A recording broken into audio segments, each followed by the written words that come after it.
avec une caractérisation des isomorphismes en dimension finie qui est donnée dans la proposition 28 et qui en fait on va voir est assez forte.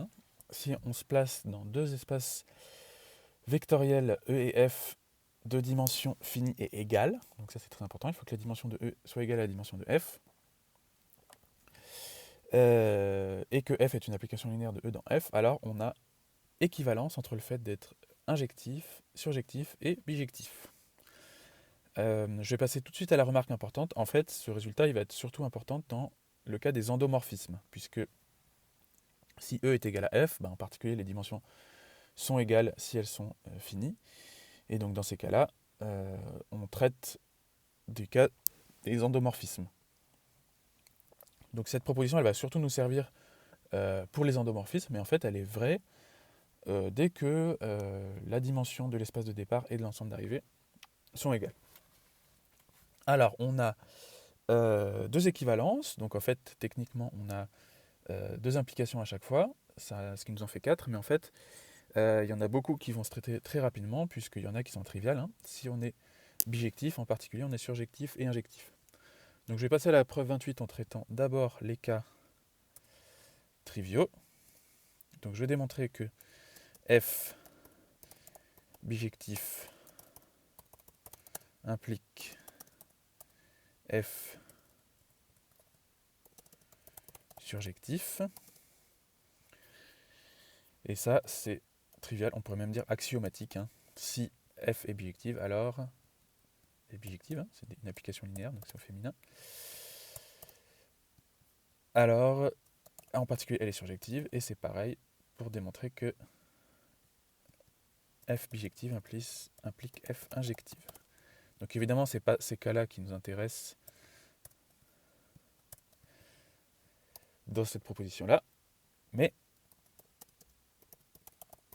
ça va être ces cas-là qui, alors normalement, ne sont pas vrais en général, mais dans le cas où on est de dimension finie et où l'espace de départ et l'ensemble d'arrivée ont même dimension, ça va être vrai. C'est ce qu'on va montrer maintenant. Donc on veut montrer que si F est injective, alors elle est bijective. Donc on veut montrer qu'elle est injective et surjective. Donc le fait qu'elle soit injective, c'est trivial, et maintenant il faut montrer qu'elle est surjective. Donc on va constater que si F est injective, comme elle est linéaire, son noyau, du coup, c'est le vecteur nul, enfin, le singleton du vecteur nul plutôt. Et on va utiliser le théorème du rang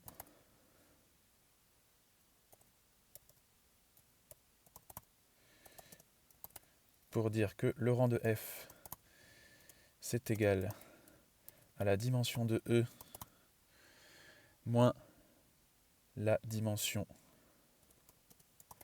du noyau de F. Or, le noyau de F étant réduit à l'élément nul, en fait, on n'a que la dimension de E. Donc, l'image de F est à la même dimension que E. Donc, en particulier, l'image de F est incluse dans F et sa dimension est égale à la dimension de E. Mais d'après l'énoncé, la dimension de E, c'est égal à la dimension de F. Donc c'est très important qu'on ait égalité entre les deux dimensions, on voit dans la preuve. Donc du coup, forcément, on est inclus dans F et on a la même dimension, ça veut dire qu'on est égal. Et F est surjective et injective, donc bijective. Voilà pour cette partie-là.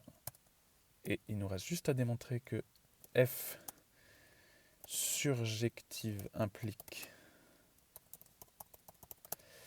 F bijective. Mais en fait, c'est exactement la même preuve. C'est toujours le théorème du rang. Donc parce que si F est surjective, alors Par définition, l'image de f est égale à f. Donc, la dimension, on va écrire tout de suite, le rang de f est égal à la dimension de f qui est égale à la dimension de E.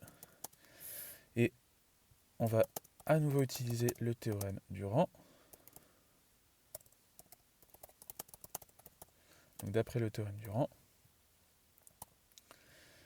la dimension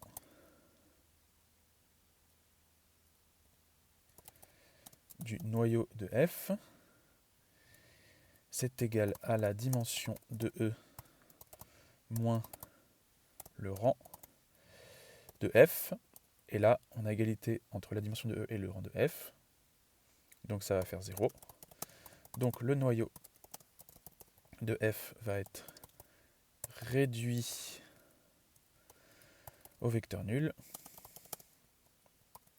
Donc F va être injective. Et comme elle est déjà surjective par hypothèse, elle va être bijective, ce qui achève la preuve. Voilà. Je vais terminer par une petite modification cosmétique, puisque dans la première partie, j'ai utilisé le théorème du rang sans l'invoquer, donc voilà, je vais le rajouter. Ok, on va du coup voir un petit exemple d'application de ce résultat, qui est donc l'exemple 22.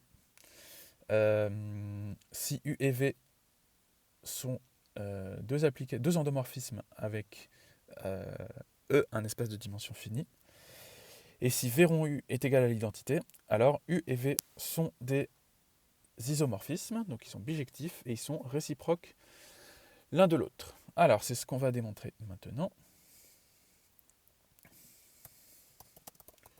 Donc on suppose que V rond U, c'est l'identité. Donc en particulier, on a l'image de V rond U qui est égale à E tout entier. Donc le rang de V rond U est égal à N, la dimension de E. Or, on va se servir du résultat qu'on a montré il y a un petit moment, qui nous dit donc que le rang de V rond U, il est nécessairement inférieur ou égal au minimum des rangs de U et de V. Alors ça, c'était la proposition 26.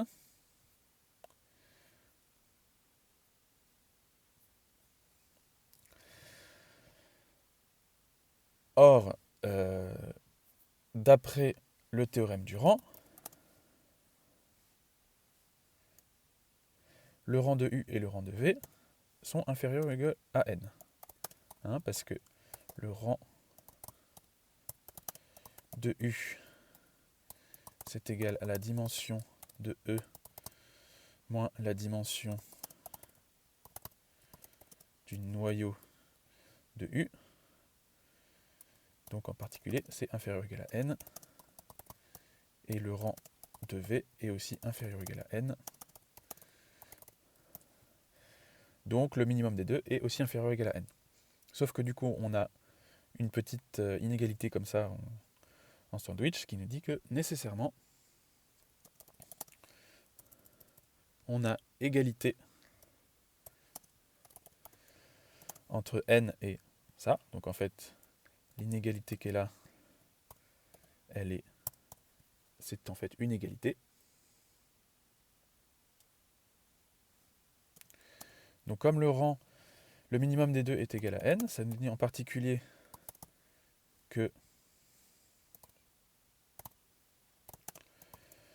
le rang de U, il est supérieur ou égal à N, parce que s'il était strictement inférieur à N, le minimum des deux serait aussi strictement inférieur à N. Mais par le même argument que tout à l'heure, il est aussi plus petit que N. Donc, le rang de U est égal à N. Et de la même manière, donc en faisant exactement le même calcul, on va obtenir que le rang de V est égal à n. Or, V et U sont des endomorphismes, donc leur espace d'arrivée, c'est E qui est de dimension n. Donc comme la dimension de leur image est égale à n, ça nous dit que U et V sont surjectives. Mais on vient de voir que si la dimension de départ et la dimension d'arrivée sont les mêmes, et que on a un endomorphisme surjectif, alors d'après la proposition 28,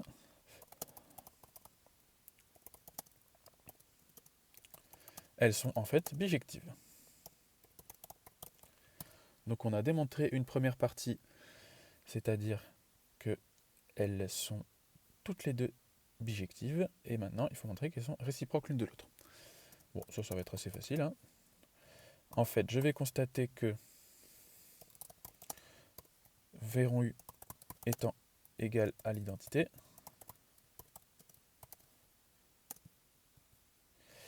donc je sais que V est surjective et bijective, donc il existe une application réciproque.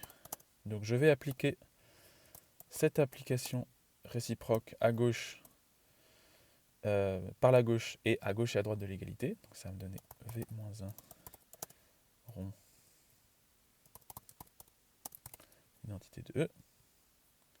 Et je vais mettre une petite équivalence pour compléter ça. Voilà, pareil. Donc ce qu'on va obtenir à gauche, c'est V-1 rond V, ça fait l'identité. Donc finalement, je vais avoir que U à gauche. Et à droite, je vais avoir V-1. Donc j'ai bien U est égal à V-1. Et du coup,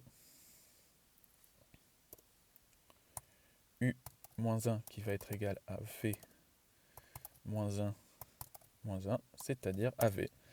Ce qui achève la fin de l'exemple, qui nous dit que U et V sont bijectives et qu'elles sont réciproques l'une de l'autre.